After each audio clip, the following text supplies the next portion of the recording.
Oh, boy. I'm still waiting for Howdy Doody time.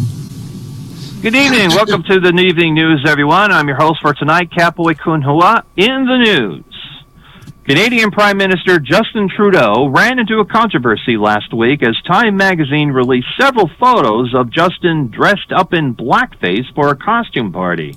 So why did Time magazine release the photos? Time could only say they wanted to publish just one embarrassing story involving racial insensitivity that for once did not involve an American politician, for a change. Now, with this latest revolution that photos of the past may come back to haunt people, I feel the need to get ahead of this and apologize to the furry community for the fact that I dressed up in this for Halloween 2003. I just wanted to tell everyone I was young, foolish, and when cute girls saw me, they would say, "Ah, and it's an adorable little kitty person," and rub their boobies in my face. You wish, don't you? And I like boobies. They make me happy. Okay. In spacefaring news, Elon Musk recently announced the completion of the construction of the first stage of Starship Mk1, being built in a place called Boca Chica, Texas. Am I pronouncing that right? Boca Chica. Boca Chica, Texas.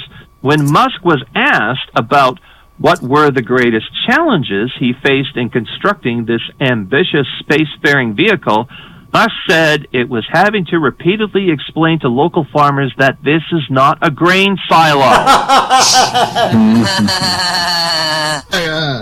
Swear to God, when I first saw this, I thought, oh, you have to make grain silos with flying buttresses on the side because of the tornadoes, right?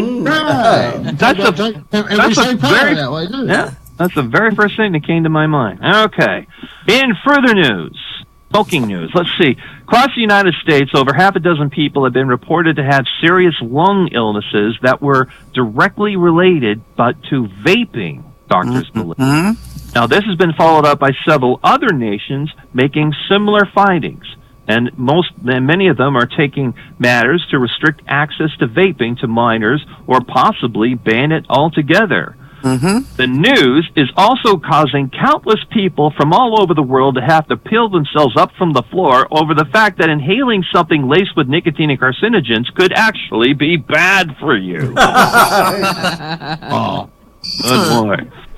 Now, on Twitter last week, a librarian went viral last weekend when she posted a photo of a returned book that had a full taco inside. Oh my God. There you see, right there. How dare someone ruin something so beautiful and precious with a book? The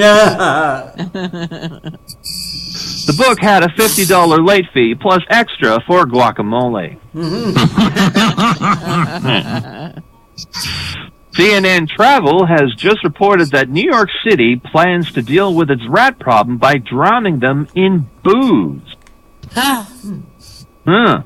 Well, just chalk this up to yet another problem we could solve with booze. Yay! Booze! Yay! Okay, now this one, I swear, is a true story. I didn't make this up. Speaking of booze, Fox News reported a drunk woman swallowed a 6-inch spoon and then forgot she did it. Oh, my Lord. Completely slipped her mind. Now, if you thought that you knew what drunk was, I'll bet you never been pooping the silverware and forgetting how the heck that got in there drunk.